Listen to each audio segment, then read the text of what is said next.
Christie Max Williams, and it is my pleasure to welcome you to the concluding program of this, the 23rd year of the Arts Café Mystic. Thank you. Thank you.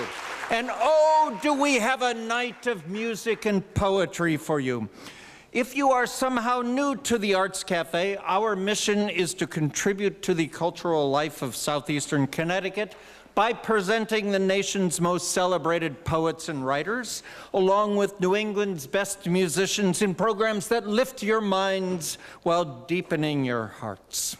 And if we have a little fun along the way, so much the better. Before we begin, I'm obliged to inform you that the poetry and music you will hear tonight is highly classified. If, of course, you are a representative of the Russian government, you may do with it as you please.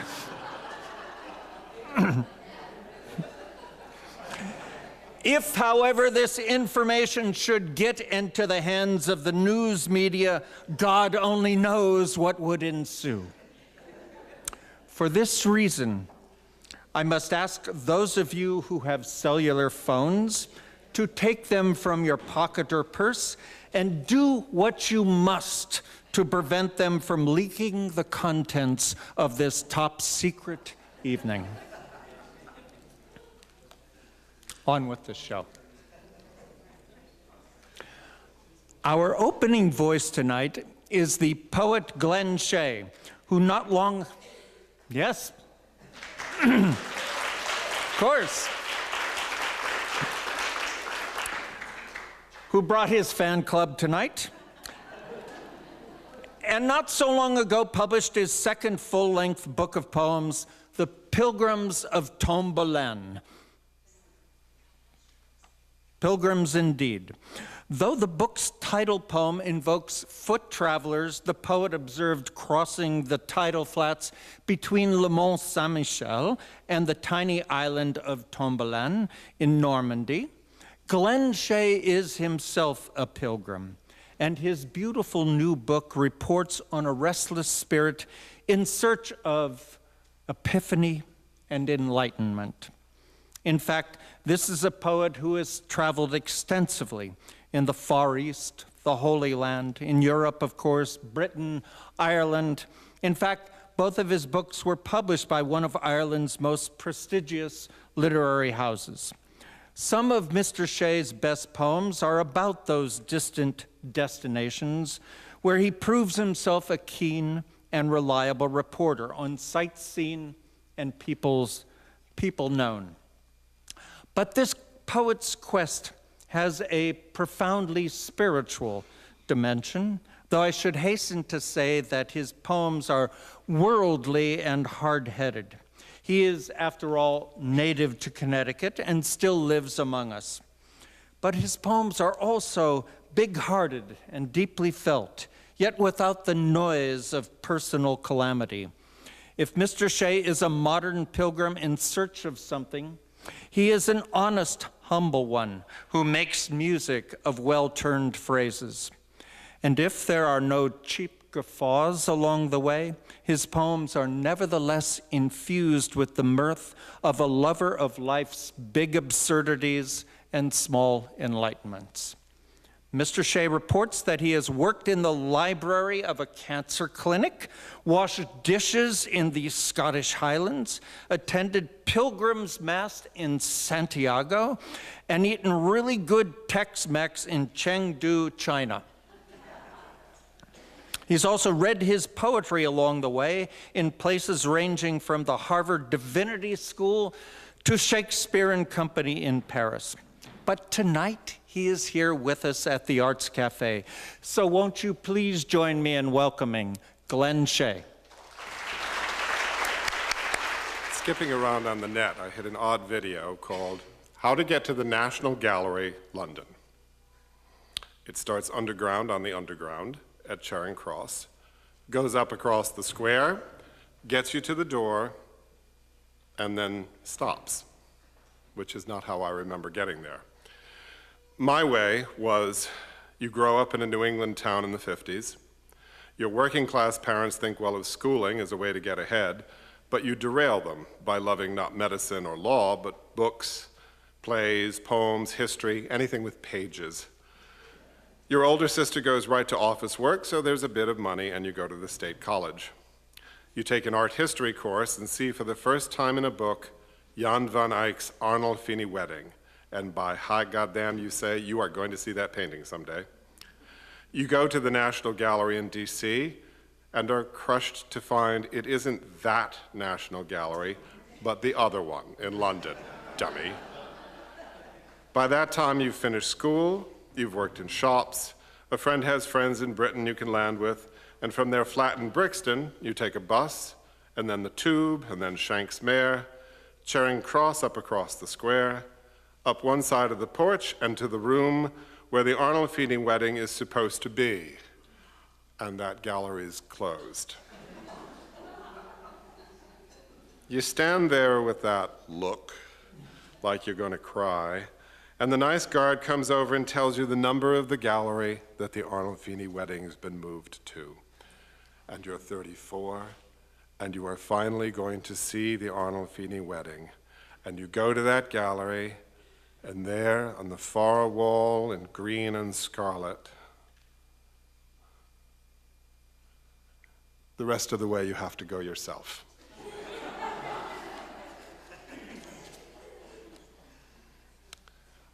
This is called On Traveling. It was written about a year and a half ago, or 2 years ago, after the big earthquake in Nepal, which had such a terrible, terrible effect on the Kathmandu Valley. It's a very, very strange experience sometimes to go to a place like Kathmandu and look at a temple that's been there since the 1300s or something, and 3 years later, it's not there anymore. It takes home a little away, this gallivanting. It's promiscuous. Love too many women, too many men, the heart goes nomad. But places can be your loves too, worrying at you like children gone into the woods. When the Acqua Alta hits in San Marco now, my sneakers feel damp. The waters of Yamdrokso in Tibet are dwindling. The Chinese have built a power plant on its western shore. I lie fretful in the ebb at night, hating this loss. Last night, the temples in Bhaktapur raised themselves from the shards and matchsticks the quake left them. What is the local news to this? Or how less are these than the dreams we have of those who've left us, who've died?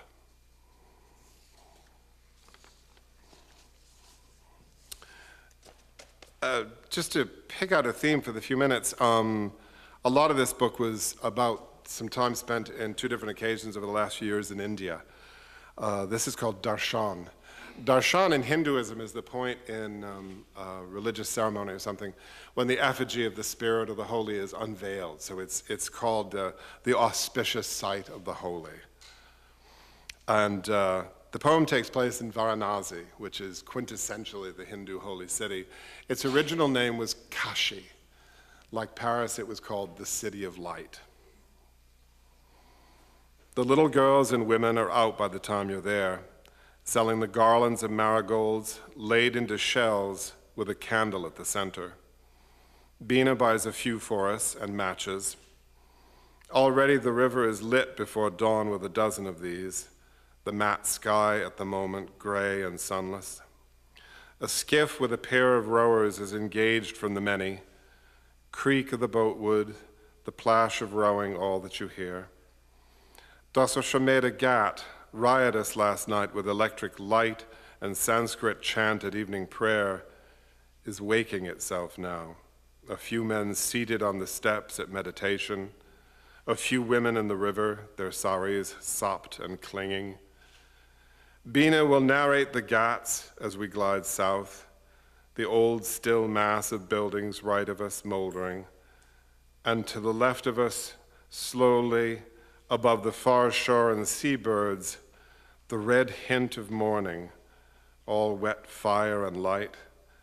that is orange then a while as it clears the horizon, the fishing boats in silhouette before it, and last, the great light, the gold of busy and familiar day. It will dawn on us again, we know, this site of the ancient city, Kashi, all of light.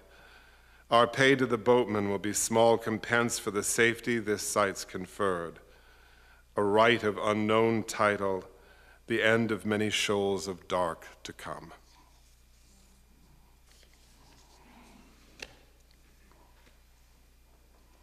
This is called Ashmita.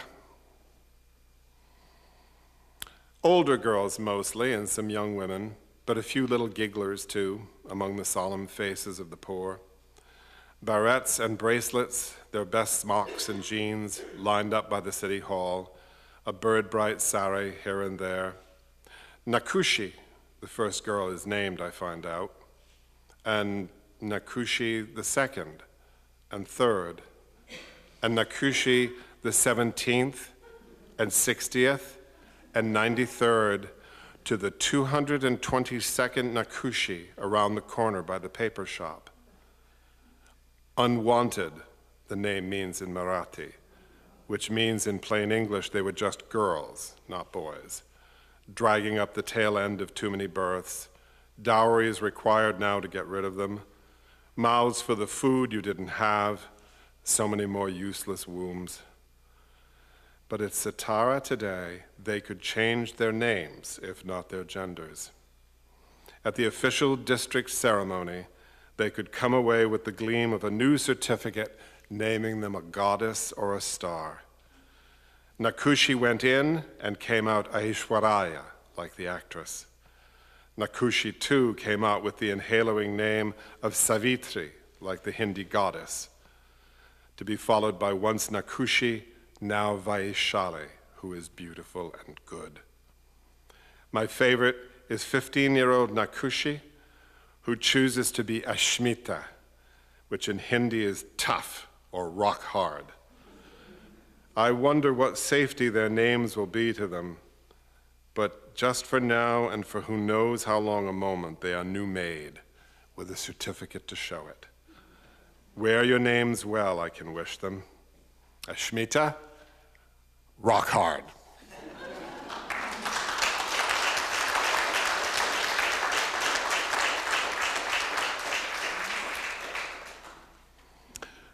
This is called Thus at Bodh Gaya. Bodh Gaya is in Bihar, in the northeast part of India. It's hardly even to be called a village. It's really a little town and a large number of temples and shrines specifically devoted to the site where the Buddha achieved enlightenment. Thus at Bodh Gaya is called in part because thus is the word that opens all of the Buddhist sutras. Thus have I heard. The poem takes place in 2014. A few months before that, 10 bombs were set off. They assumed it was the Indian Mujahideen. Fortunately, the bombs were mostly duds. Only 5 people were injured. There were a couple of monks who were doing late-night meditation. But still, if you go, you see various places where there are burn marks and whatnot. But fortunately, nothing really taken down. The poem takes place in the Karmapa Temple, which is the specifically Tibetan temple, which is one among who knows how many dozen small temples all around that town. The 2 young monks hold back, letting their elder climb the steep stairs before them. I pause at the top step myself as he makes his slow way up, and when our eyes meet, I smile, press my palms together, and bow. His own smile is like delight, like a laughter, like he'd won something being put at the head of this parade. A child with chocolate couldn't be happier, and his followers smile at me then, liking this little kindness. Thus at Bodh Gaya Temple, the Karmapa Temple at Bihar, the black scars of this last year's bombs withering. May all beings live in safety and joy.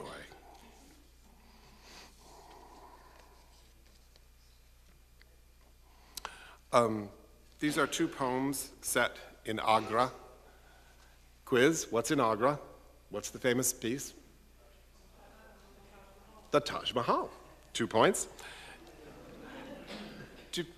Do people know what the Taj Mahal actually is? It's a tomb. It's the tomb of the Empress consort of Shah Jahan, who was the 5th Mughal emperor. The wife's name was Mumtaz Mahal. The Taj Mahal means the most beautiful of palaces, but it was indeed a pun on the name of his wife who passed away.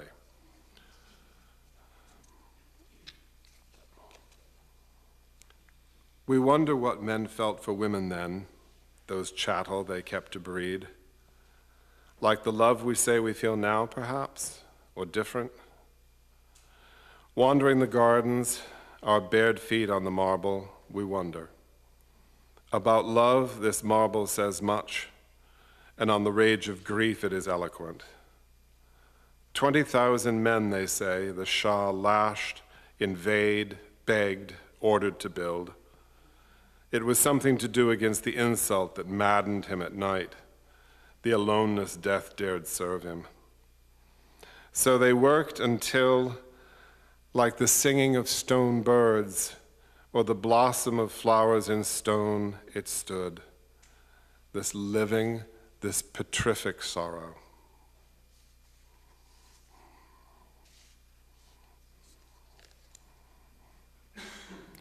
Imagine the white marble, something the moonlight might sugar and melt. One who has lost a child or a love, or who has suffered in the ways life strikes you from the lists of joy, might be rushed here as to a doctor's hands. In their frame, the Quranic verses speak of the dawn, of heaven. Mumtaz Mahal, who is laid here, was the human through whom love at last in our time was named supreme. This is the miraculous garden. Love is the brief fire that sets us alight. Then we are burned and are gone. This and no other is paradise.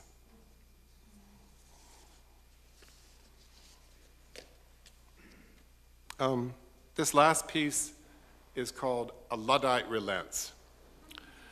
This was written a few years ago during the wind down of the Occupy movement, Occupy Wall Street and Occupy Central Park and Occupy New Haven Green.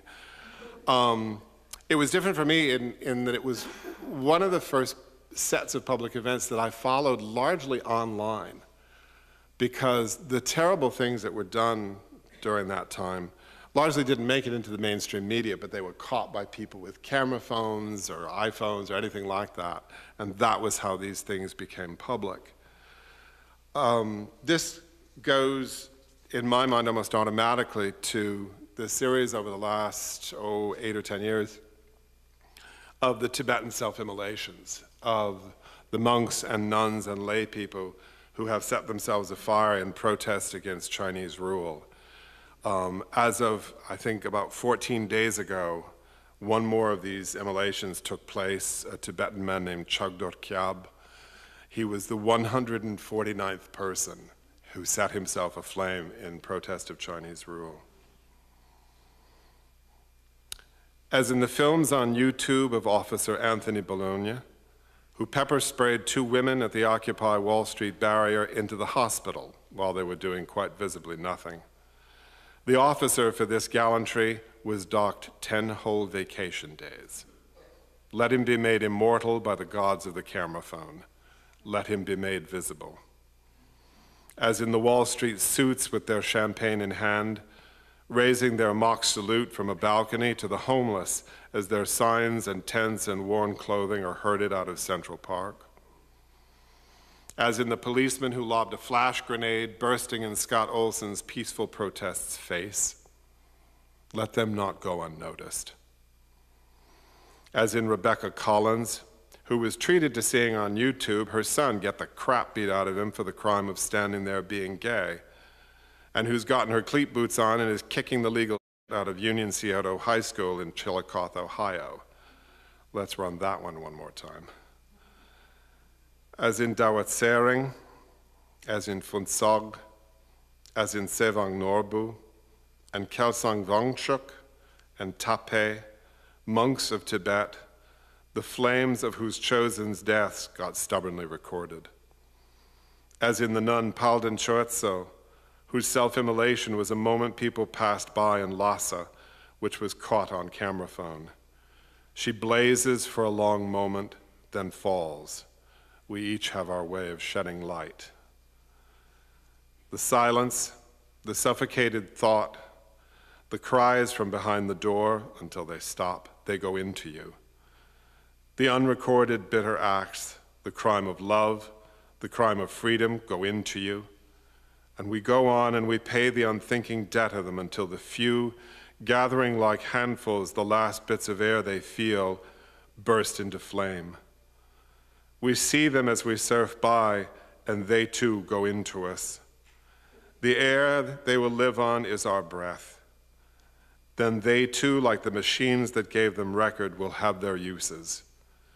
As in when the camera turns on us, as in when we are set afire, as in when we show the ways we have chosen to occupy ourselves. Thank you.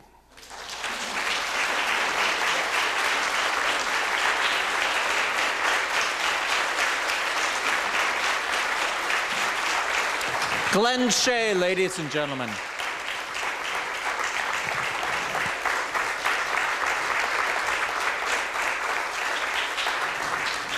Thank you, Glenn. Beautifully read. Beautiful poems, aren't they? I'm pleased to announce that we have Glenn's wonderful new book, The Pilgrims of Tombelaine, for sale tonight. Indeed, we have his first book, Find a Place That Could Pass for Home, as well. I might add that all sales proceeds, as always, go to the author.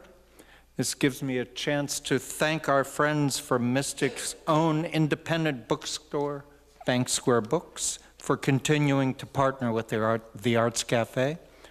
Our little corner of Connecticut is lucky to have so hip and friendly a book dealer, don't you think?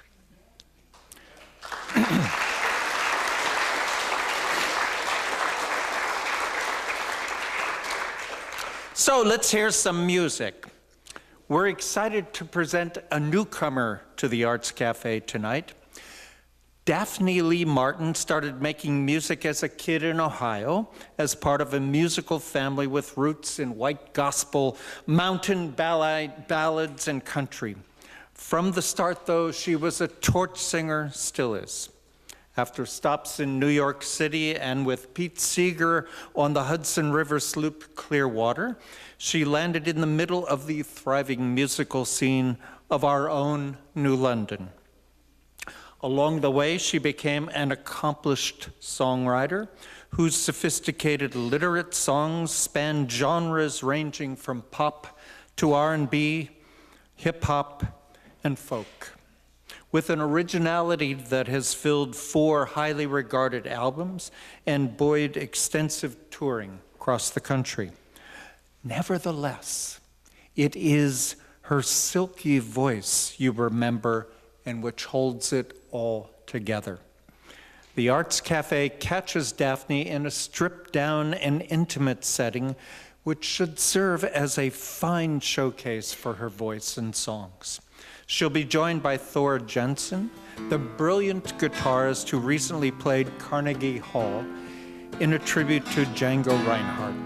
So won't you please join me in welcoming Daphne Lee Martin. Dressed in chains and carnations, you'll practice your divination, and I am hopelessly lost in the prestige. But don't a ship need an anchor, and don't a ship need a sail, but here I am making my bed in the belly of a whale. Come on and lie to me, please just be kind to me. I know I'll get no sympathy here. Why don't you lie to me, please just be kind. to me. I know I'll get no sympathy here. But ain't it sad how nothing binds us together like a common enemy? And ain't it sad how nothing tears us apart like love from a stranger? The bets we have hedged, they are gathering dark until the thunder rolls in and it breaks them apart. Don't we fear what we wish for and hear what we want?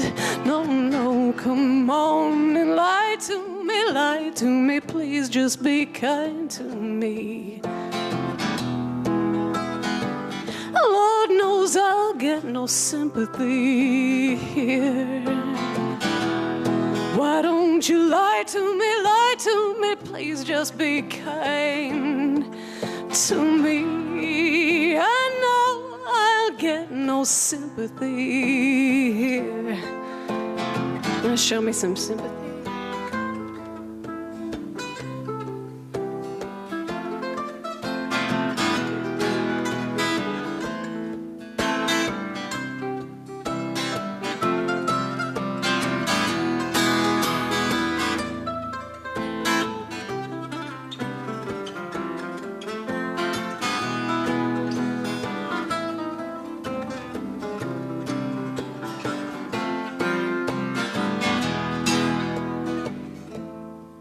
Now you'll leaf through the pages of my open book and you will ink in the margins one perfect hook.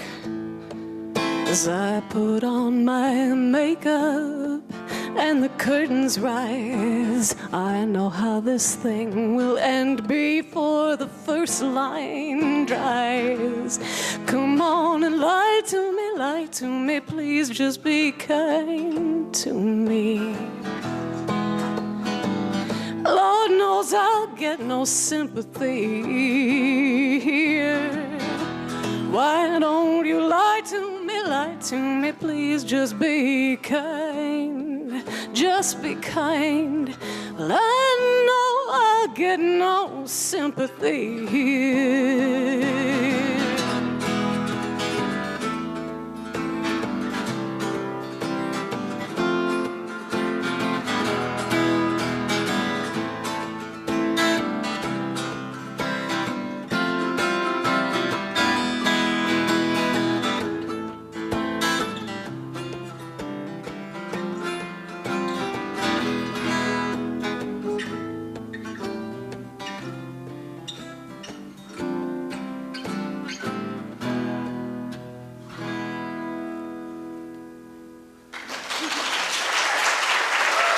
That's Thor Jensen.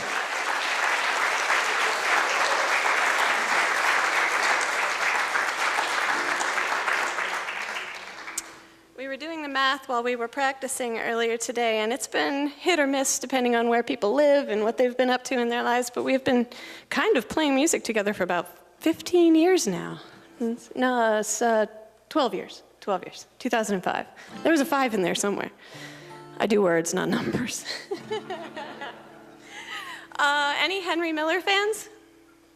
Yes, no? All right. So this song was built around his novel Crazy Cock. I don't want to call it derivative, but it's derivative.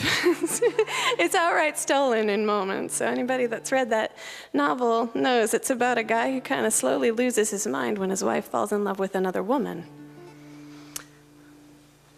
1, 2, 3, 4.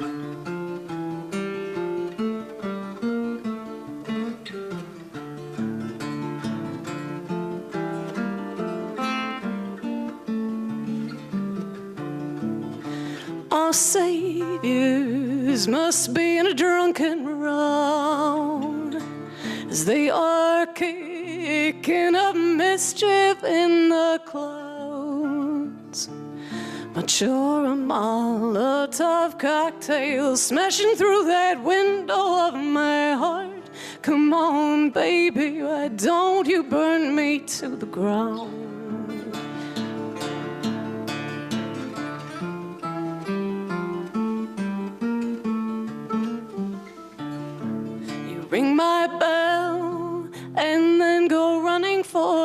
hills. The flesh is weak, but the spirit wills.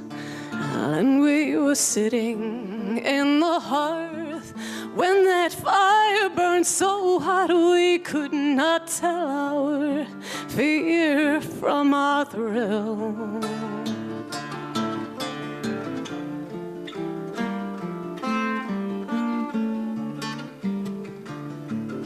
Oh, and gin, it never tastes so good as when I am in this mood. And I want a guess to not shaking. It's only then my joints stop aching. Everything burns that is not stone.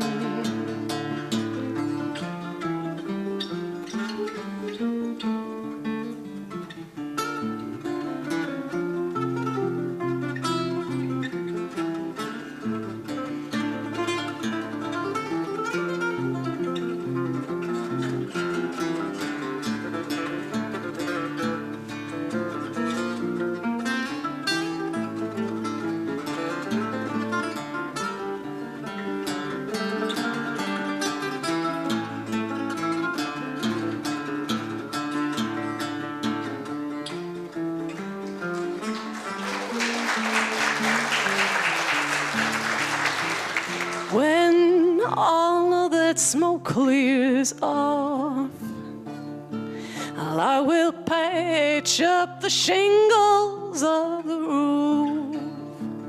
If it will keep the angels out, that you could poke your umbrella through the gaping hole of my wall.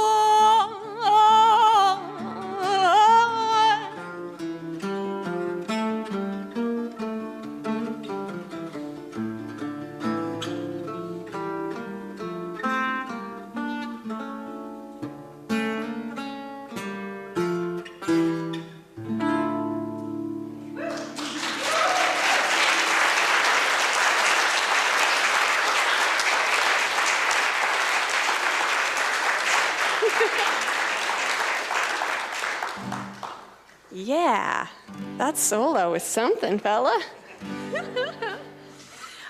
Okay, so in the sort of grand chronology of my music, it's not all dark, meditative, weird stuff. There's occasionally, you're really cute kind of song. This song is called Smile at Perfect Strangers. So my songwriting mentor, someone that I've studied under for a long time, who has sort of coached me and told me all the things not to do, and a few of the things to do as well. I was at a performance of him, and he is a very handsome man. I was sitting at a table with his wife, enjoying his songwriting, and there was a table of ladies sitting adjacent to us who were discussing, well, more of his appearance than his songwriting, and they were suggesting things they would do to him were he, available after the set. And I felt so bad for his wife that I wrote on the bar napkin, I wrote this song down. It's about going home with the right person at the end of the night.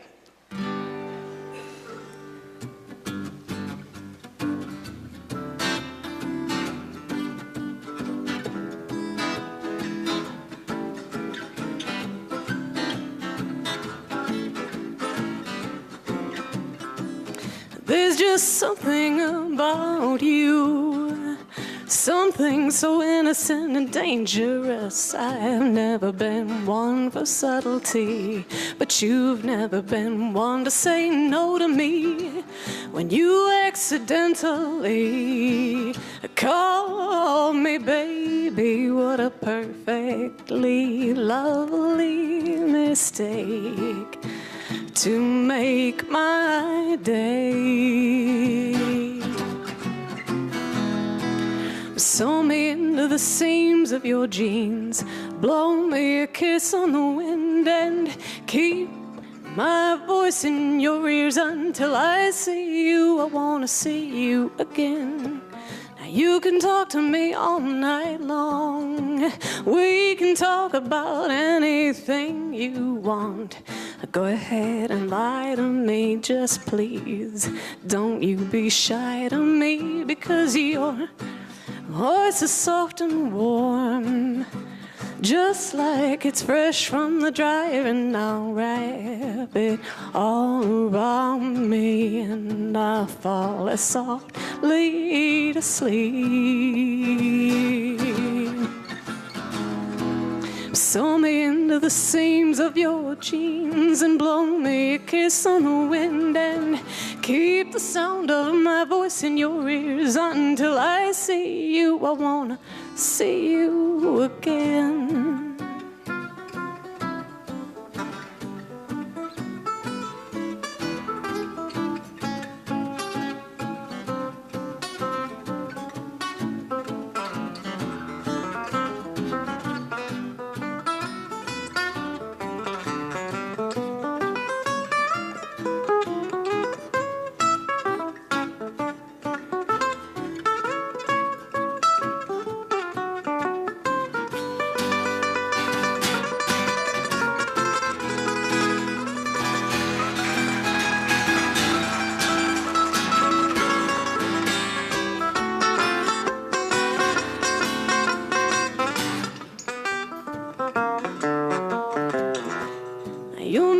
Your rounds of hellos, and you'll smile at perfect strangers, but I know you'll make your way to me, and I know you're gonna stay with me, because that voice is soft and warm, just like it is fresh from the dryer, and I'll wrap it all around me.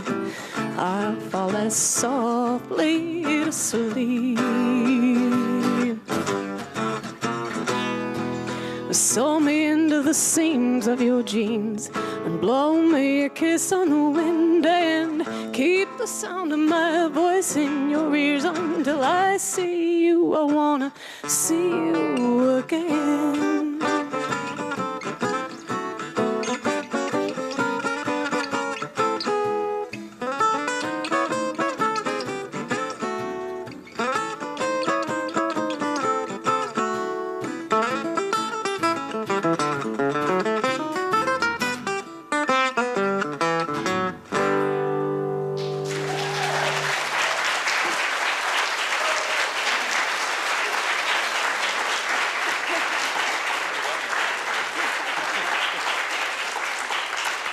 Thank you guys all very, very much.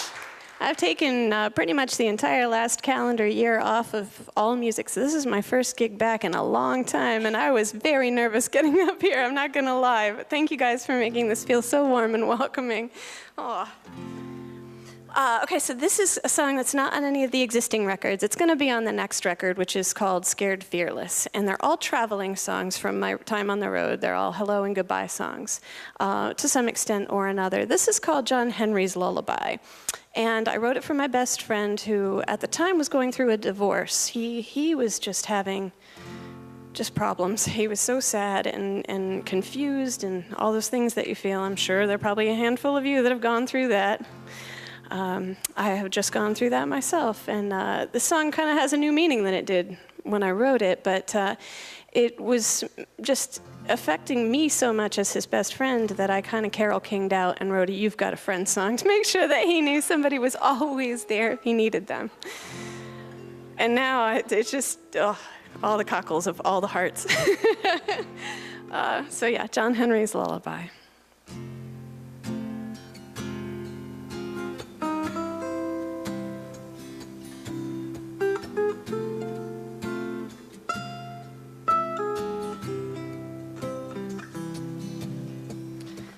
Should you ever find yourself broken and at a loss for the words to say, and you'll find no rest in this mess, but I wouldn't want you any other way. Should you ever find yourself faithless and feel like you're sinking down, well, about heavenly stuff, but I can help you get your feet on the ground.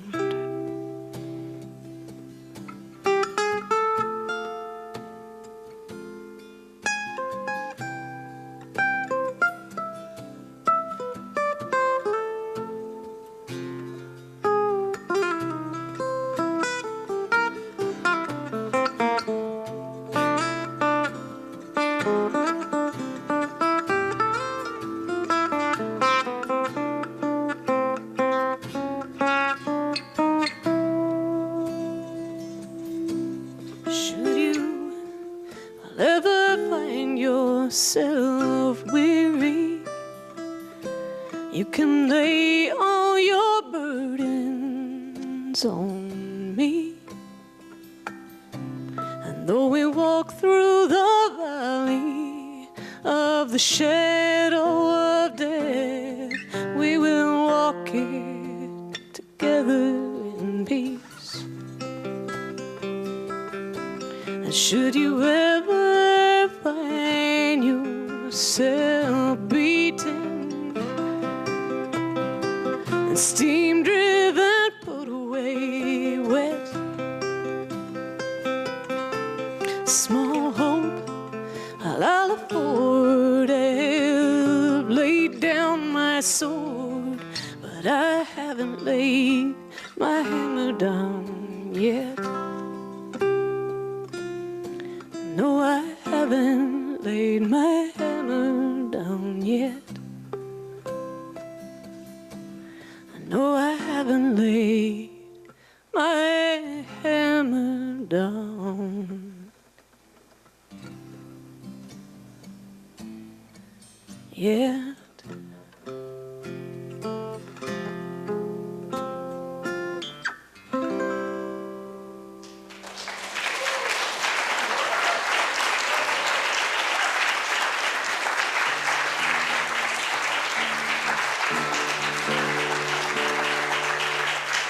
Thank you guys so very much. All right, this will be our last song. This is also going to be on the Hello Goodbye record. A little bit different in tone, though. It's called Don't Let the Sun Go Down. It's about not letting moments slip away. If something magical is happening, a lot of us tend to kind of seize up or shut down or run away. I do. I get nervous, panic. And then you lose that moment. That goes away forever. And you haven't lived it to the fullest. Another one that's based on a piece of someone else's writing. This is based on another songwriter named Corey Brannon. His song Survivor Blues. I would recommend it to anyone.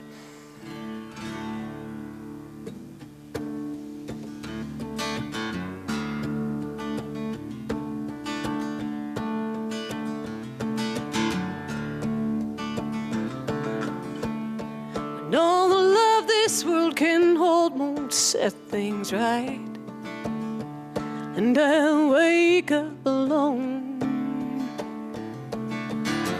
and I'll recall the things I said to you last night, but it's too late to say I'm wrong. I try to turn my desires into virtues and find some purity of heart. In this hunger for your soulic skin, just one more time before we part. Don't let that sun go down. Don't let that sun go down, 'cause I might not be here in the morning.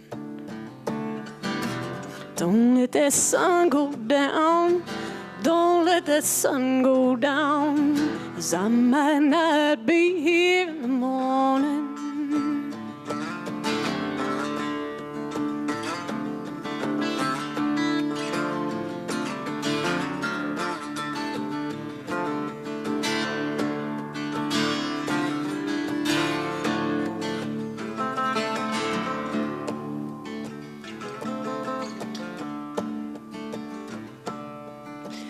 I've been around enough to know what I don't want, but you and I could make it go.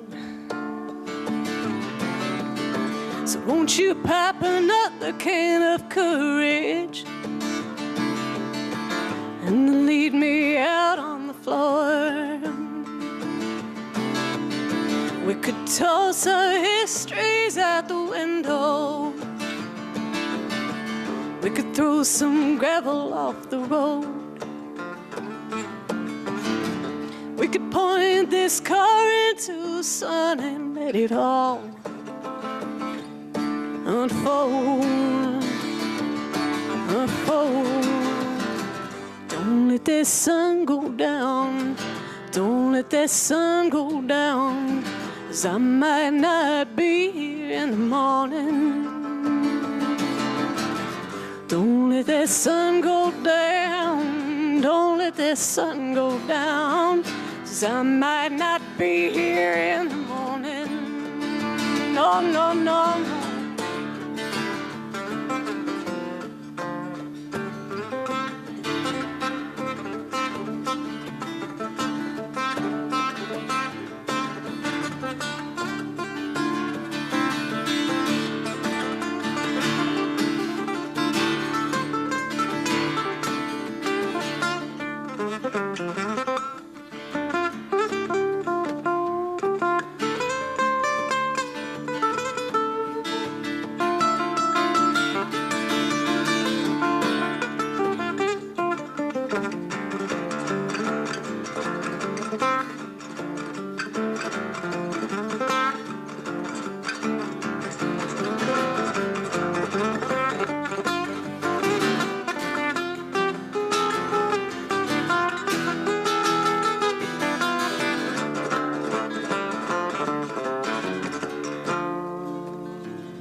Thank you so much to Christie for having us and to Christopher for doing sound for us. This is Thor Jensen.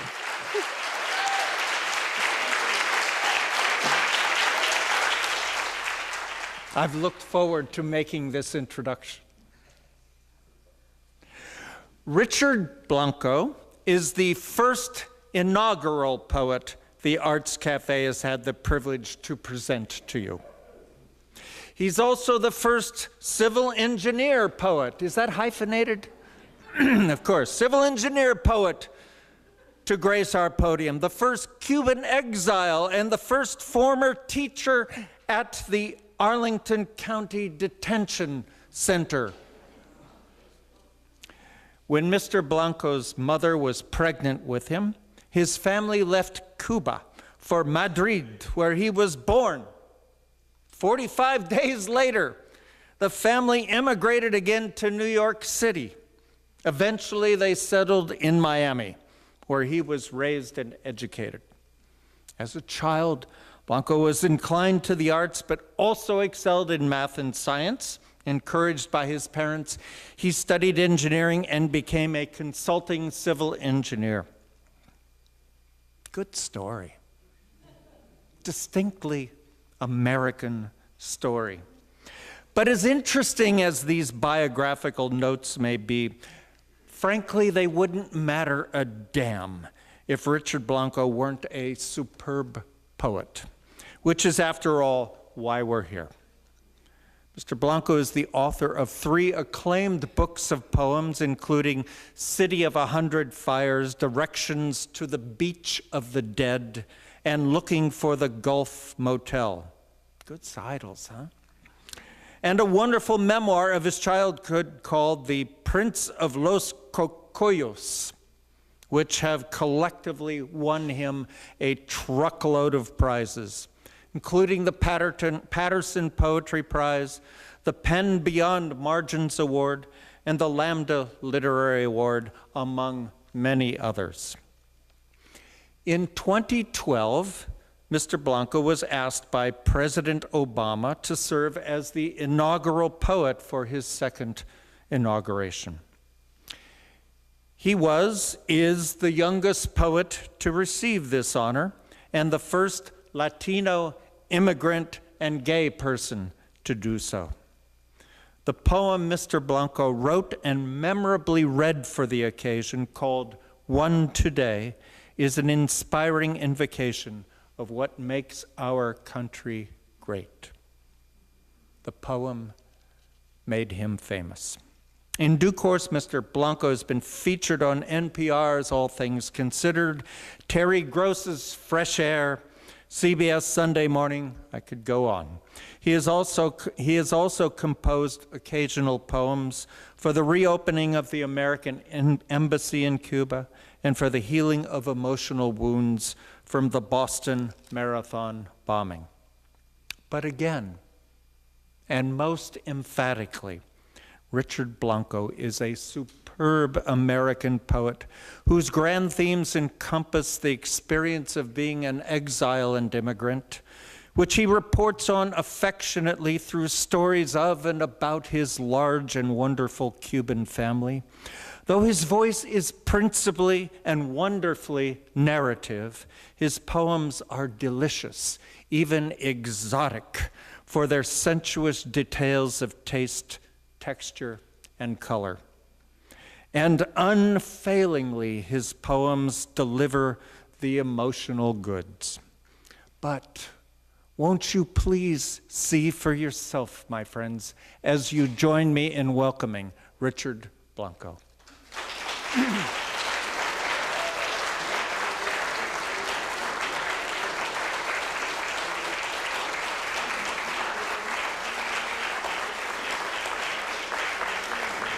Good evening.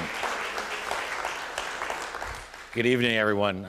Thank you, Christie, for that beautiful and marvelous introduction. There's a lot of things to make me think about that we'll talk about in the reading as well. It's my honor and pleasure to be with all of you here today.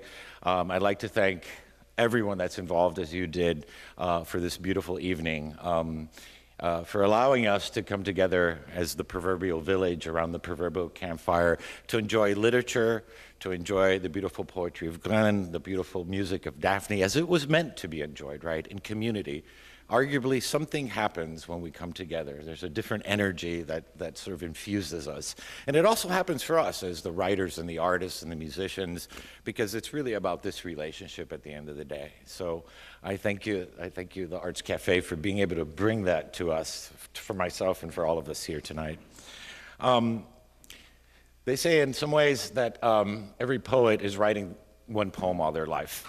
And what that sort of means, not literally, but figuratively, of course, is that we all have some kind of central obsession, right? And every poem is in some ways, or our entire body of work is in some ways an attempt to dimension some part of that obsession, to ask questions about that obsession, to answer those questions and ask new ones. For me, that obsession comes down to one single word, and that is home. And all that big word calls to mind in terms of community, in terms of place, in terms of cultural identity, in terms of sexuality, in terms of history, heritage, and all the rest. It's a big question. It's a big word, as big as asking what is love. I think something Glenn and I sort of shared, like a similar kind of obsession with the idea of what makes place, place, what makes home, home, right? How do we know what that is? For me, that started, I think, before I was even born. As Christie noted, as I like to say less eloquently, I was made in Cuba, assembled in Spain, and imported to the United States, which basically meant my mother left 7 months pregnant from Cuba. We had a pit stop in Madrid, where I was born, and 45 days later, as you mentioned, we emigrated to the United States. So by the time I was 45 days old, I belonged to 3 countries, to Cuba, Spain, and the United States. My newborn photo, my very first newborn photo for my birth certificate, was also my green card photo. So that sort of started that narrative and that obsession of home, scratching my head, going. And then since I was born in Spain, they called me El Galleguito, or the little Spaniard. And I was like, I thought we were from Cuba. What's going on here? So all this sort of, from a very young age, started this sort of questioning of home and place and belonging and what that means and how do we know that. Adding to that narrative and that script, we first moved to New York, but by the time I was 3.5, 4 years old when we moved to Miami. And Miami continued those questions of home for two reasons. It felt like growing up between two real imagined worlds, right? One was the 1950s and 60s Cuba of my parents and my grandparents and the community at large. This paradise, this homeland that we were from, this place that we're going back to any day, but a place I had never seen. I wasn't even born there, right? So it was part of me, yet somehow some abstract in a way, imaginary in a way. The other real imagined place, which isn't so obvious, was the United States.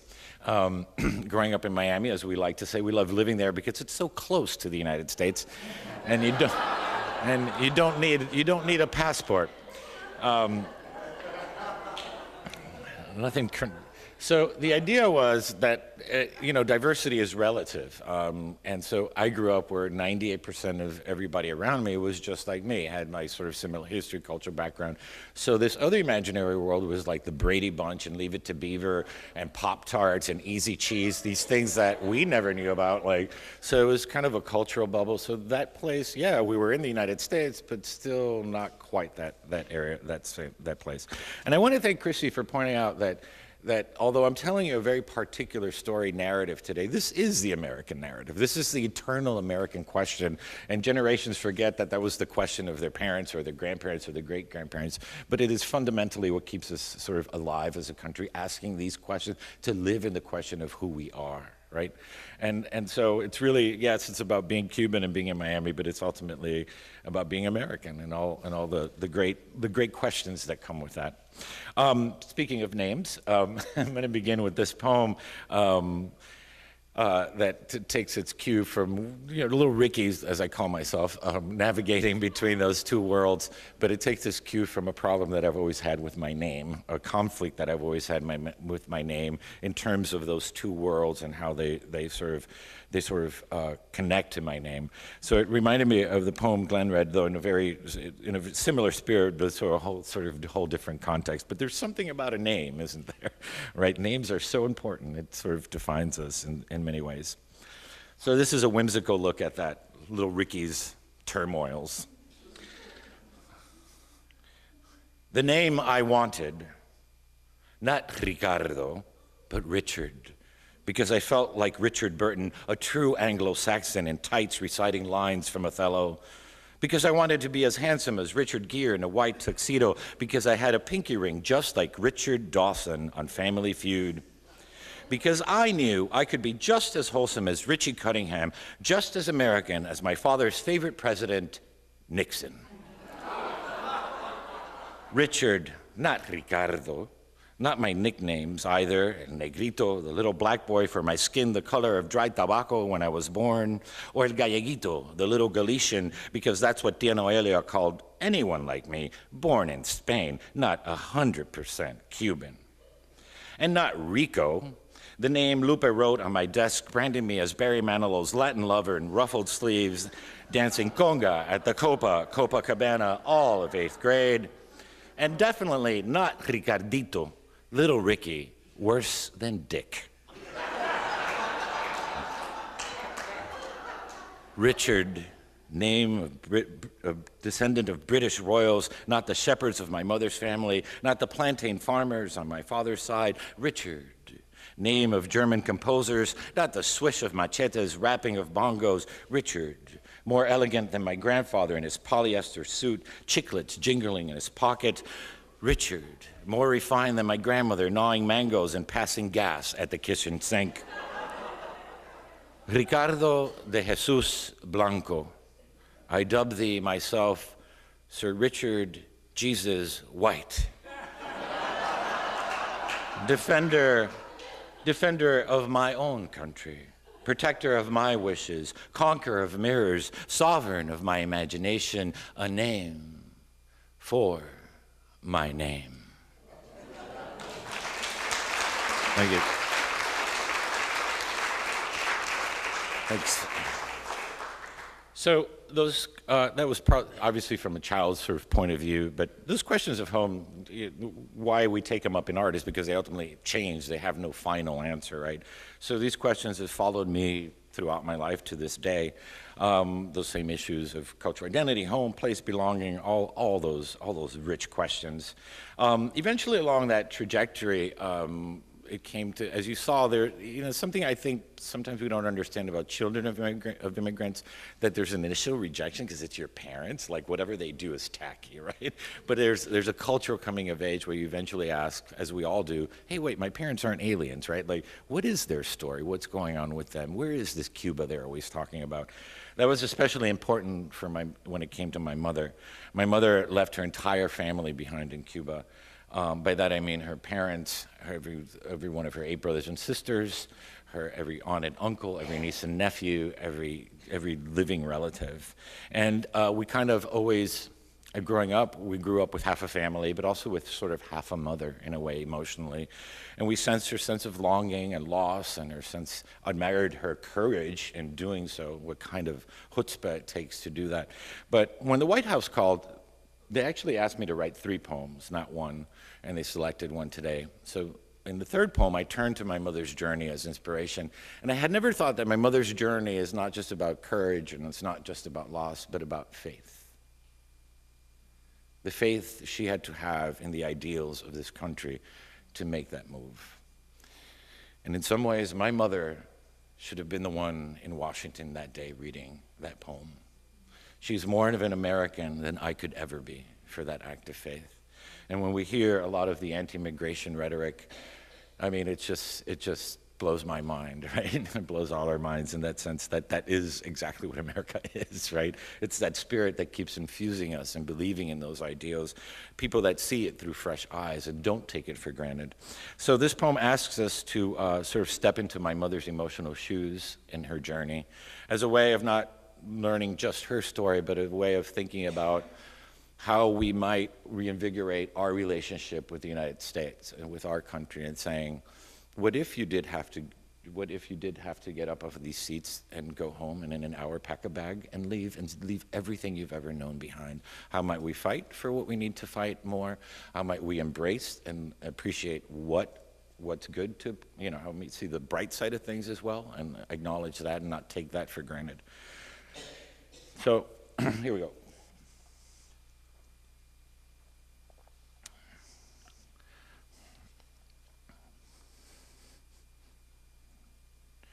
Mother country, madre patria.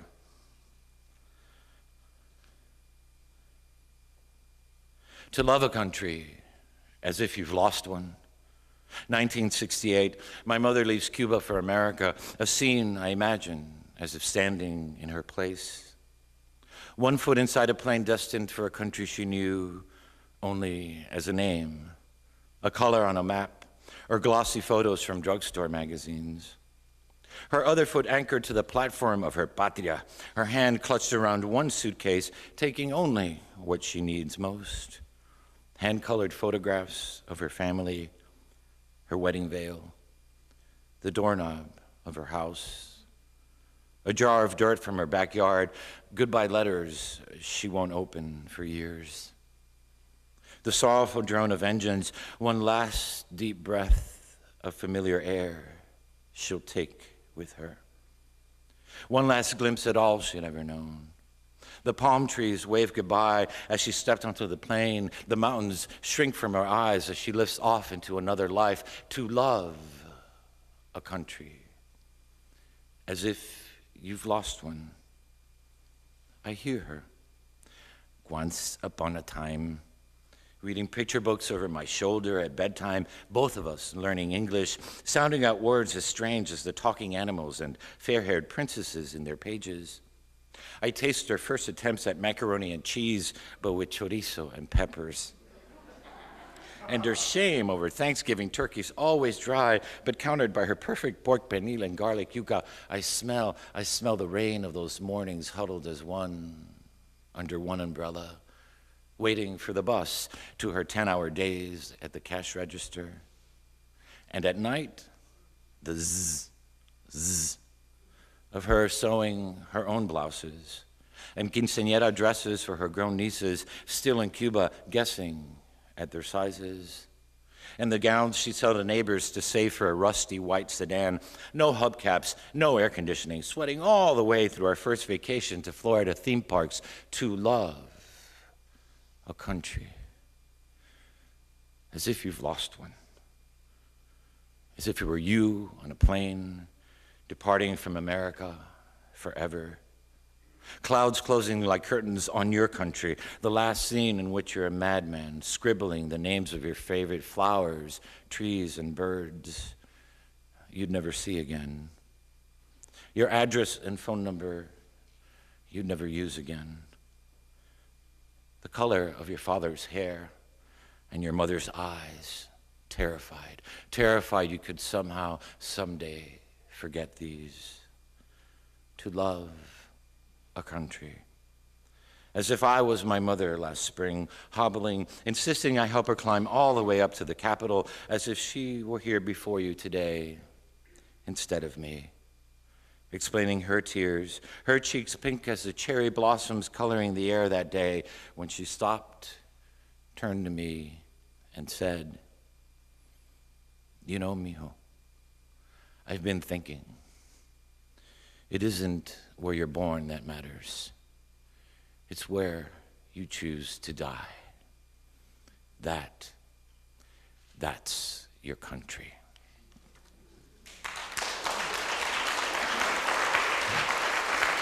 Thank you. Thanks.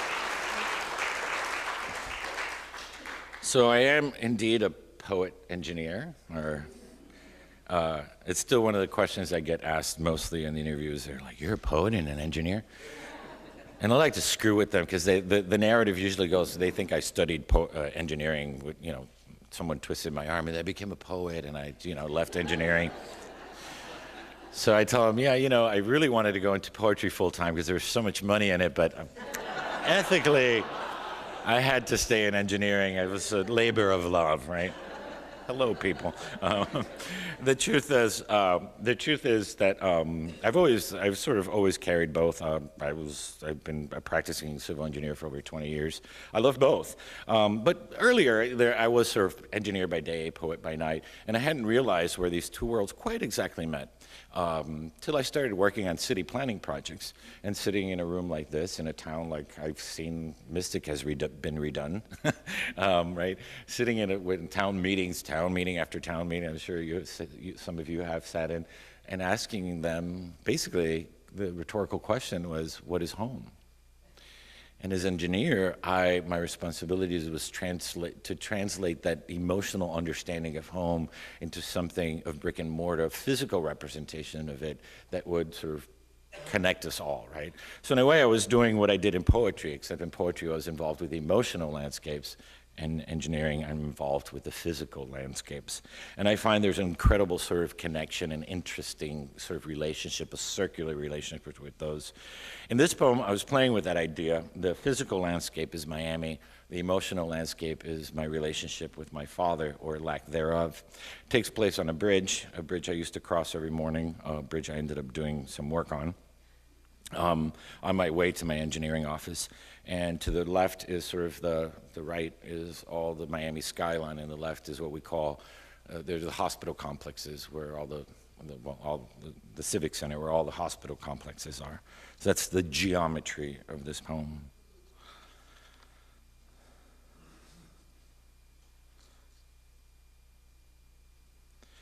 Papa's Bridge. Morning. Driving west again, away from the sun rising in the slit of the rearview mirror. As I climb on slabs of concrete and steel, bent into a bridge, arcing with all its parabolic Y-squared splendor. I rise to meet the shimmering faces of buildings above treetops meshed into a calico of greens, forgetting the river below runs, insists on running and scouring the earth, moving it grain by grain.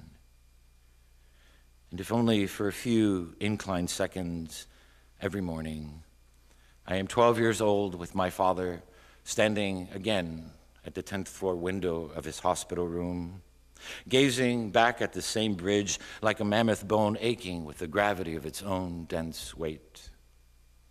The glass dosed by a tepid light reviving the city as I watched and read his sleeping, wondering if he could even dream in such dreamless white.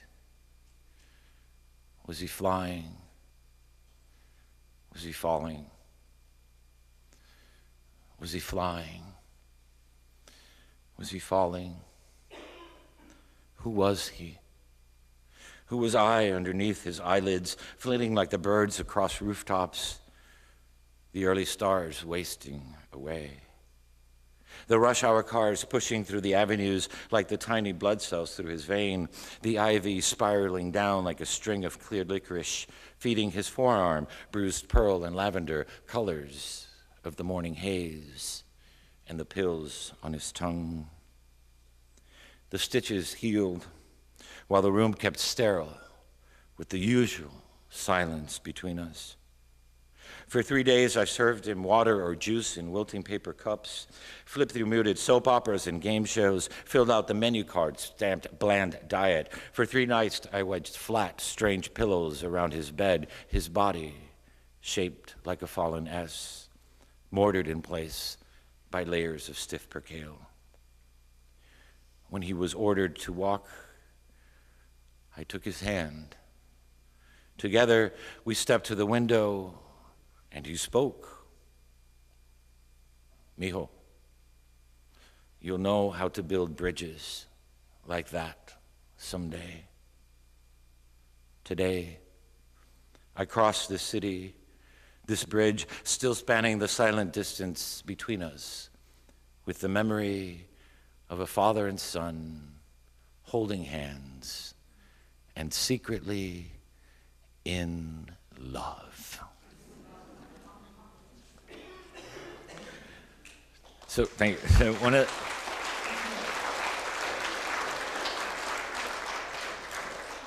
one of the other questions that comes up for home that I had never quite resolved was my sexuality, and I kind of never really came out in my poetry until this third book. Not purposely, I just kind of, since I was 45 days old, the cultural question kicked in a lot earlier than the sexuality question. But I was just like, I didn't know what the connection was. So I'm gay, so what? What's the story, right? And how does that connect to a larger theme in my life, right? And then it dawned on me that my sense of yearning of home and place and belonging, that every gay child sort of, that's exactly what they want. Not necessarily a physical place, but a psychological home somewhere over the rainbow, right? This place where since you're 5 years old that you yearn for, where you'll be able to live your life without shame, without fear, and be who you are. And so that's home, right? That's the very definition of home, to be in a loving environment that lets you be who you are, right? So there's that aspect of it. There's also my grandmother, who is my antagonist throughout my whole life. Yeah, she's wonderful. She really, I can thank my whole poetry career for her. She made me a writer. But anyway, she was a woman who was as xenophobic as she was homophobic.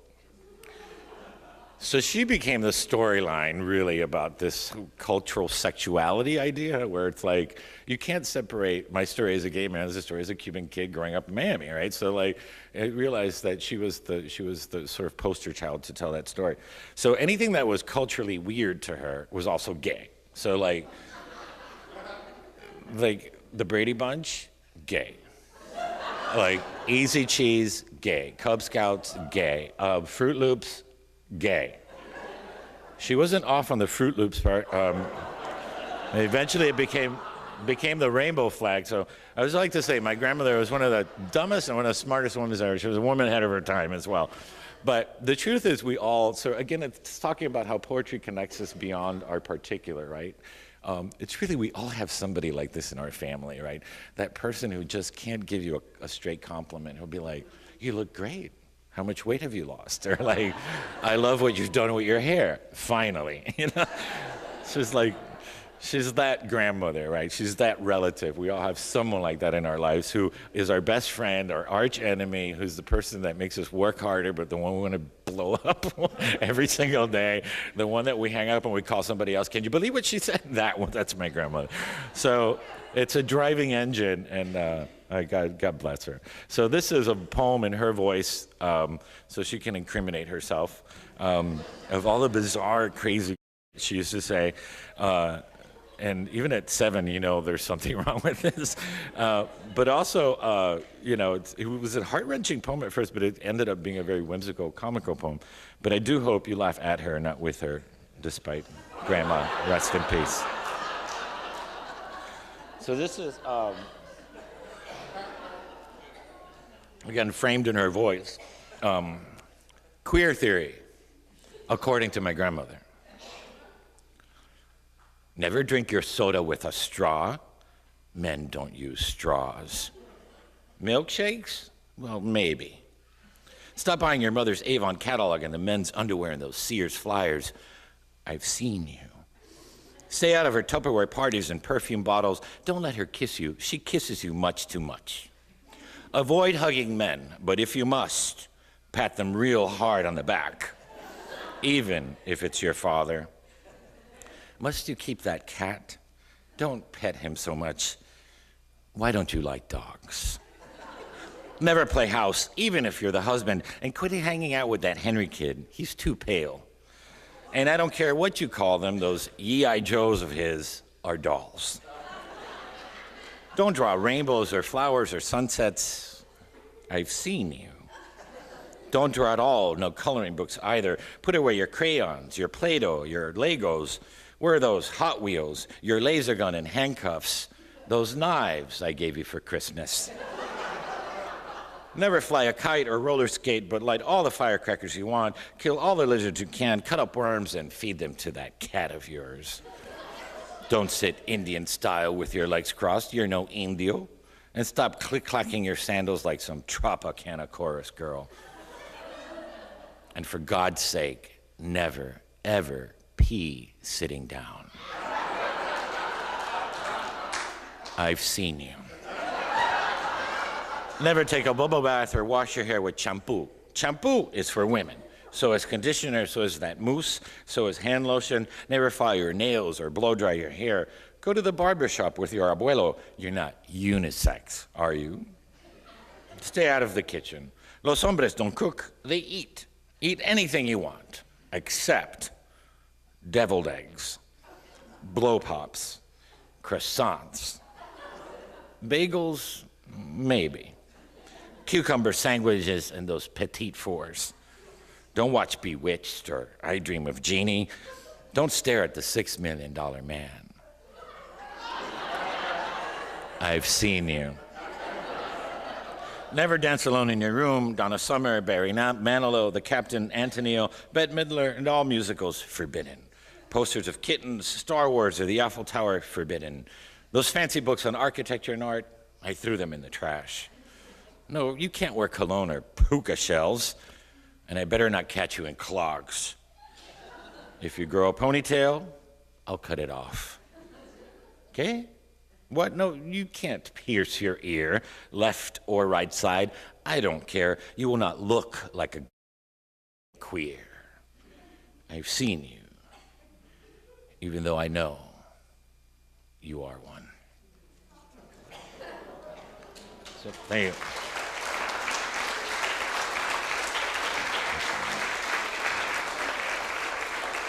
Thanks. So one of the things we're dealing with there culturally too is very subtle, but it's the idea of machismo, right? So it's a different kind of homophobia, not any better nor any worse, but it's a homophobia based on machismo, not on sort of religious, but it's sort of like, it's okay whoever you are, as long as you act like a man, right? So my grandmother is like, not denying who I am, but saying sort of just trying to butch me up because she knows what's coming down the pike. So it's a subtle, but it's part of the story. So eventually on that quest for home, I went to Cuba for the first time in 1994. And as you can imagine, that was just sort of an incredible experience. So many things sort of came alive of this real imagined world that I hadn't been to. So many blanks were filled in, so many questions answered. But at the same time, as what happens to us many times when we travel, you also realize how American you are. And I realized that I still had a lot of questions on the other side of the hyphen, of the Cuban-American hyphen, on that other real imagined world. And really, even though Cuba felt more real, it still was in a way still not very tangible. I mean, we're talking 1994. It's hardly tangible today, right? So I couldn't have a real relationship with the island. It still sort of felt distant. So I packed my bags and I took a hiatus from engineering, and I got a job teaching my first creative writing class in Hartford, Connecticut at CCSU. And I thought, oh boy, sleigh rides in the snow, singing jingle bells in a one-horse hope and say. Me and Martha Stewart doing arts and crafts in Westport every Tuesday. Surely you could get those pilgrim shoes that I've been coloring in dittos for years, right? I still had this romantic vision of New England. And again, we were poor working class, so like I hadn't really been much further than Tampa. So, you know, I really still came at 30 with these kinds of illusions of like, and of course, the reality, there's some of that, obviously, there's some of that in the folklore and some of that feeling here. But of course, it's a very different and real place, right? It isn't something out of a TV show. So I thought, okay, well, now what? So I traveled a lot, ended up sort of during my summers off as a professor, really started taking that question on the road, so to speak, and really engaging, well, let me not think of it just in terms of that real America or that real Cuba, but what is home? Where do we find that, and how do people relate to that over, and let's go somewhere else. Maybe home is Barcelona, maybe home is Venice, maybe it's London, who knows, right? So, and nothing asks questions of us of home as when we travel, right? Some other little light bulb goes on, and no matter what you think you're going on vacation, there's always this hidden fantasy of finding paradise, right? We're always there's this hidden agenda, and we start looking at the real estate ads, and you're like, oh, look how cheap the houses are here, honey, you know, because it's a perpetual human drive, right? This is in our folklore, this is in all our literature, this is in all of our traditions of faith. That idea that in some ways we are incomplete and we have to go back home, metaphorically, right? And art, the endeavor of art is in a way just that, to try and make us and think about what whole means again.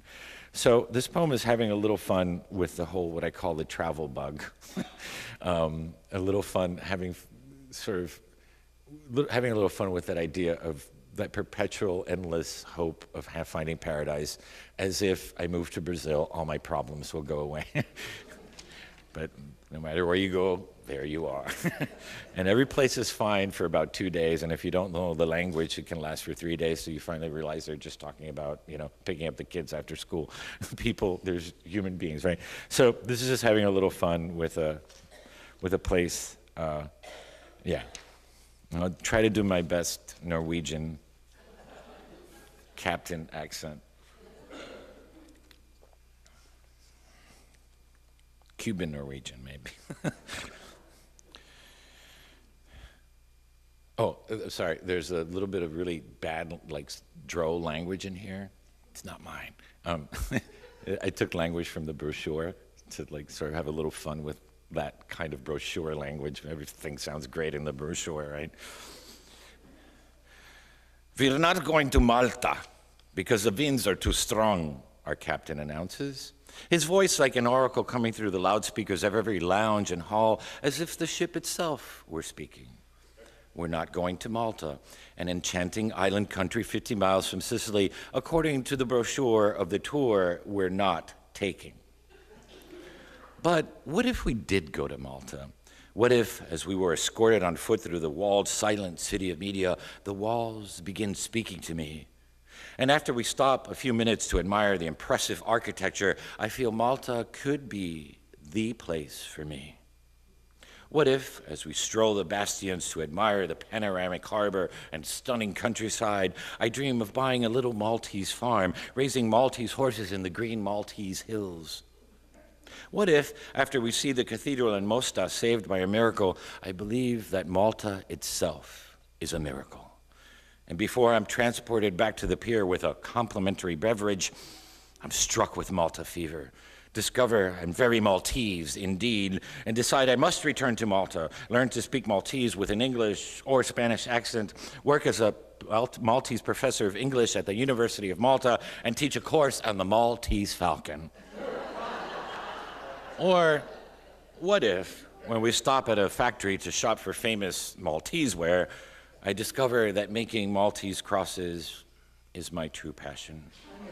Yes, Yes, I'd get a Maltese cat and a Maltese dog, make Maltese friends drink malted milk, join the Knights of Malta, and be happy for the rest of my Maltesian life. But we're not going to Malta.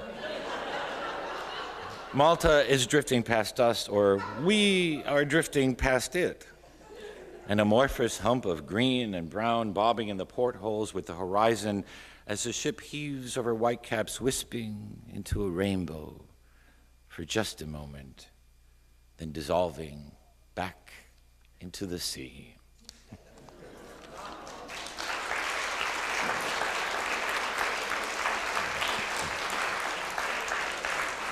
So, my mother went to Malta. I still have not been to Malta, but my mother is kind of like the church lady. She doesn't care where she is unless she's in the bus gossiping. So I was, how was Malta, Mom? She's like, dusty. Thanks, Mom. So Malta didn't work out. So I struck on this quote that sort of changed my thinking a little bit, which is by Pascal. It says that the sole cause of a man's unhappiness is that he does not know how to stay quietly in his room. So I thought, what was that room I left? Maybe this whole quest for home has been a wild goose chase. And I thought, well, that's, in a way, South Florida, Miami. It's the only place where I can live is between these two imaginary worlds. So I moved back to Miami thinking that would be it, that would be home. And of course, this poem speaks to the adage of you can't go back home. And it's a little more complex, though, than that. I took my partner, Mark, to Marco Island, which was like a staycation for us, immigrant family, like a little motel that we used to stay at. And I hadn't been to Marco Island like 20 or 30 years, and I thought everything was the same because in our minds things don't change. And of course, everything had changed. And I started cussing like a sailor and like complaining, going on a rant. And my partner Mark turned to me and said, "You sound just like your mother." And I thought, wrong thing to say in any circumstance, in any sexuality. But I realized what he was saying was that I remember my parents talking about their Cuba in that way, right? We all lose place. We all lose it to memory. We keep our memories. But there's something that happens. There's sort of dynamic about that home of belonging and then suddenly loss and that relationship. So this is about that poem. This poem is about that feeling. I think we all have a Gulf motel of our own in some ways. This place where, yes, we were almost back in paradise, where we were almost whole, or maybe were for just a minute. That, that time, that one vacation, or that one aunt's house, or that dinner you remember at a cousin's place, something, right, where the world is just there for us. So I invite you to think about that place as I share mine with you.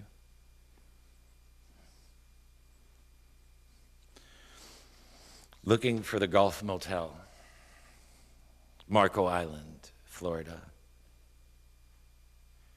There should be nothing here, I don't remember. The Gulf Motel with mermaid lampposts and ship's wheel in the lobby should still be rising out of the sand like a cake decoration.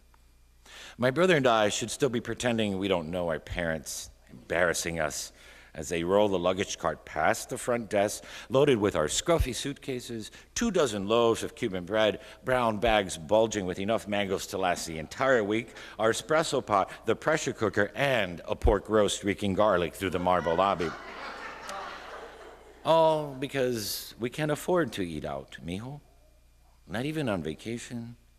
Only 2 hours from our home in Miami, but far enough away to be thrilled by the whiter sands on the west coast of Florida, where I should still be, for the first time, watching the sun set instead of rise over the ocean. There should be nothing here, I don't remember. My mother should still be in the kitchenette of the Gulf Motel, her daisy sandals from Kmart squeaking across the linoleum, still gorgeous in her teal swimsuit and amber earrings, stirring a pot of arroz con pollo, adding sprinkles of onion powder and dollops of tomato sauce. My father should still be in a terry cloth jacket, smoking, clinking a glass of amber whiskey in the sunset at the Gulf Motel. watching us dive into the pool, 2 sons he'll never see grow into men who will be proud of him. There should be nothing here I don't remember. My brother and I should still be playing parcheesi. My father should still be alive, slow dancing with my mother on the sliding glass balcony of the Golf Motel. No music, only the waves keeping time. A song only their minds hear 10,000 nights back to their life in Cuba. My mother's face should still be resting against his bare chest like the moon resting on the sea. And the stars should still be turning around them. There should be nothing here I don't remember. My brother should still be 13, sneaking rum in the bathroom and sculpting naked women from sand. And I should still be 8 years old, dazzled by seashells and how many seconds I can hold my breath underwater. But I'm not. I'm 38, driving up Collier Boulevard, looking for the Golf Motel, for everything that should still be, but isn't. I want to blame the condos, their shadows for ruining the beach in my past. I want to chase the snowbirds away with their tacky McMansions and yachts. I want to turn the golf courses back into mangroves. I want to find the Golf Motel exactly as it was and pretend for just a moment that nothing I've lost is lost. Thank you. So one more. Thank you, everyone. So I'm just going to read one more poem that sort of temporarily closes that journey because, of course, the journey for home never ends. But it was in New England, it was in Cuba, it was in Miami. So I moved. What happens when things don't work out in Miami? You move to Maine, of course, the other end of I-95. And there were some, obviously work-related reasons for that, but it was a welcome sort of like, I don't know, I don't care anymore, I'm just going to live wherever. And I had sort of not given up, but not necessarily found peace, but sort of put that question at bay. Maybe the question is the answer, right? Maybe I'll never feel that attachment, that belonging. And there I was in Maine, you know, my partner and I in Maine, just sort of wearing flannel, really butch, chopping trees. And there is something to be said about nature. I mean, nature is the ultimate home in some way. You know, we all belong, have a sense of belonging to nature, right? It's obviously, you know this from Mystic. There's a beauty in that nature that is primordial and everlasting, unless they ruin it.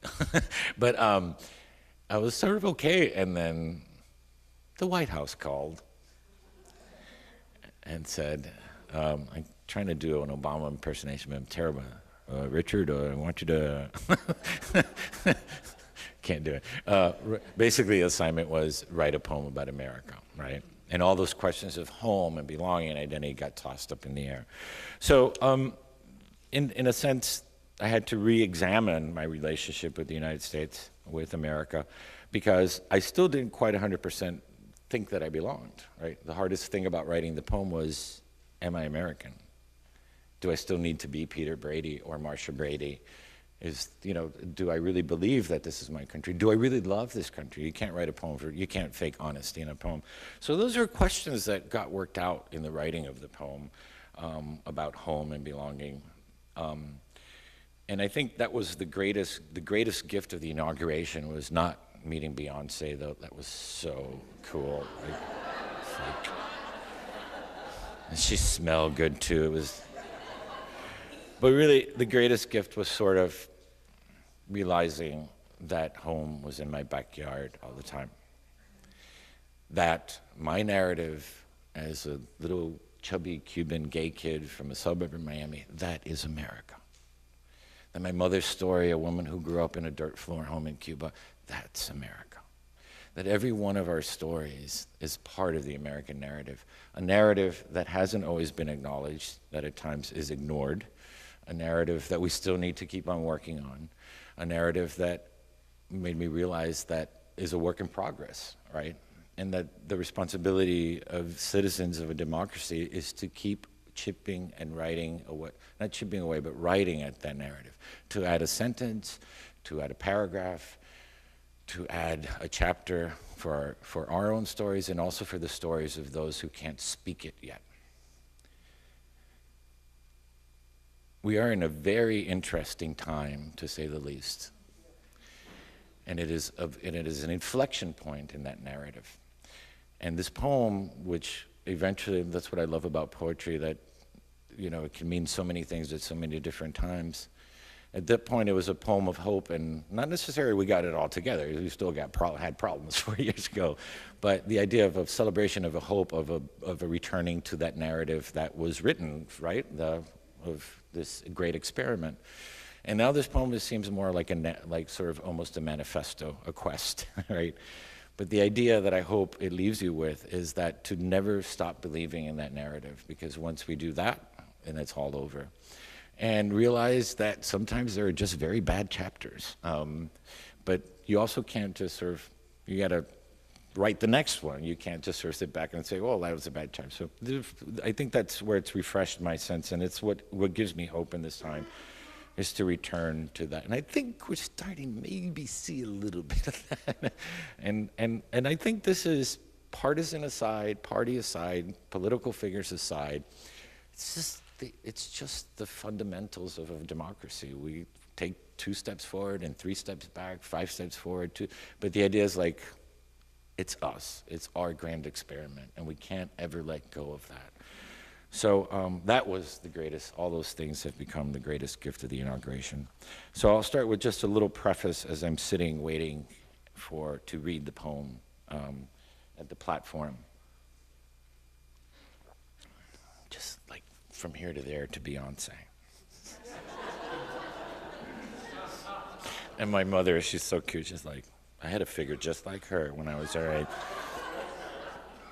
I was like, yeah, Mom, okay. Oh, yeah, by the way, that's who I took next to me, was my mother. Actually, my partner, Mark, insisted I take my mother. She said, this is her story, and it's true. It's her story more than it is mine. In the moment, I feel America standing as one, putting differences aside and taking a deep collective breath. We pay tribute to something far bigger and more important than any one of us. And I truly feel like one of us, one of we, the people, in the echoes of the president's and others' speeches. I embrace America in a way I never had or thought I could, feeling for the first time that I truly belong to one country. Not an imaginary ideal from TV or a nostalgic island floating in the sea of my parents' memories, but a real, tangible place that is mine, was mine all along. I turn to my mother and whisper, Mama, I think we're finally Americanos. Senator Schumer introduces me and calls me up to the podium. My mother squeezes my shoulder. I stand more confident than I imagined I would or could be, transfixed by the moment that is no longer about me or my poem or my glory, but about our country. Still, I'm surprised when the president and vice president stand up to greet me and shake my hand on my way to the podium. They both whisper something in my ear that I can't make out. But their gracious gestures speak silently to my heart, silently, as if saying, Richard, here is your country. This is your story. Here,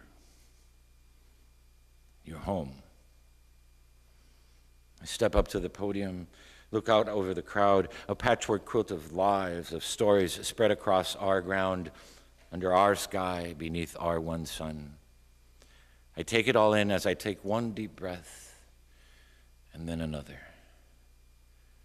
This is for them. This is for us. This is for all of us. I think to myself and begin speaking into our wind.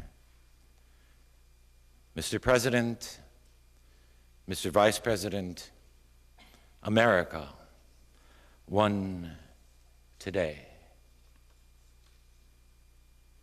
One sun rose on us today, kindled over our shores, peeking over the Smokies, greeting the faces of the Great Lakes, spreading a simple truth across the Great Plains, then charging over the Rockies.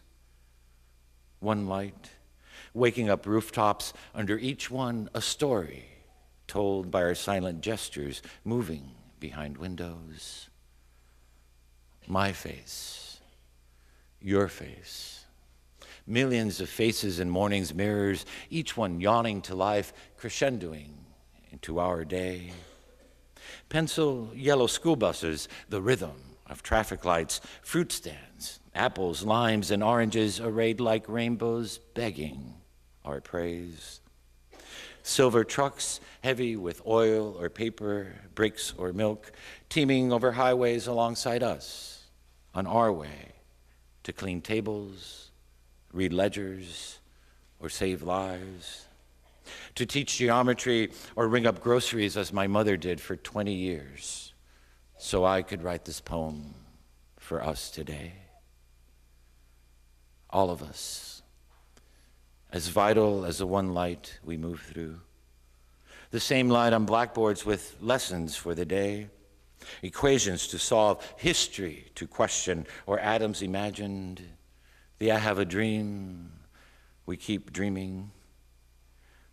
Or the impossible vocabulary of sorrow that won't explain the empty desks of 20 children marked absent today and forever.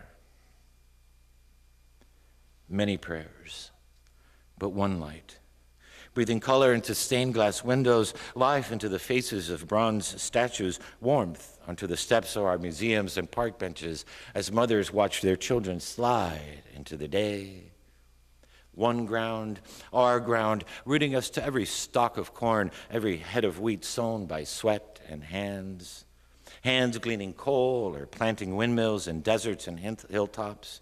Hands digging trenches, hands routing pipes and cables, hands as worn as my father's cutting sugarcane so my brother and I could have books and shoes. The dust of our farms and deserts, our cities and plains mingled by one wind. Our breath. Breathe.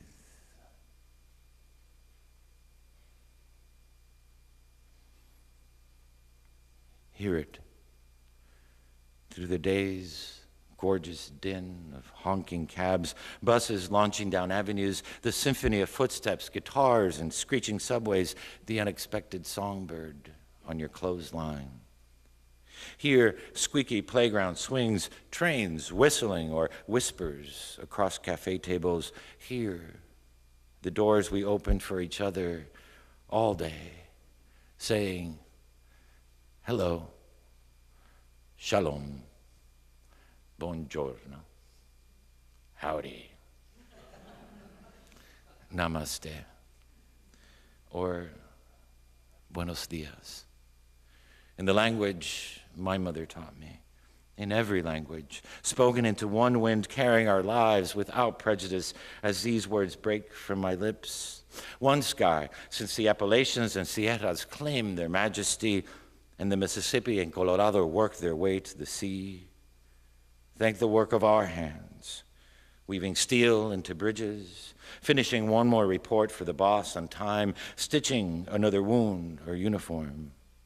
The first brushstroke on a portrait, or the last floor on the Freedom Tower, jutting into a sky that yields to our resilience. One sky toward which we sometimes lift our eyes, tired from work.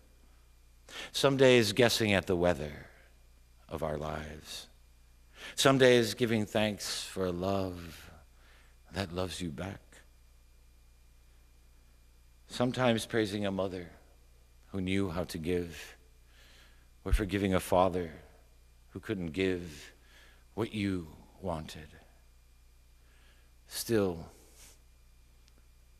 we head home through the gloss of rain or weight of snow or the plum blush of dusk, but always, always home, always under one sky, our sky, and always one moon, like a silent drum tapping on every rooftop and every window of one country.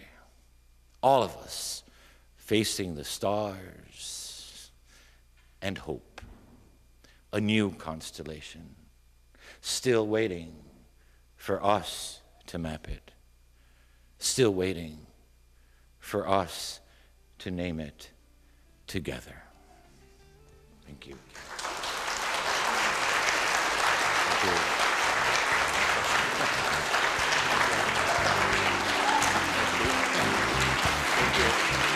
Namaste. Gracias.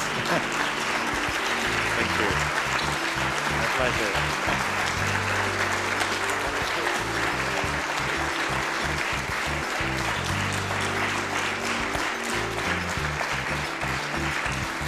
Richard Blanco, ladies and gentlemen.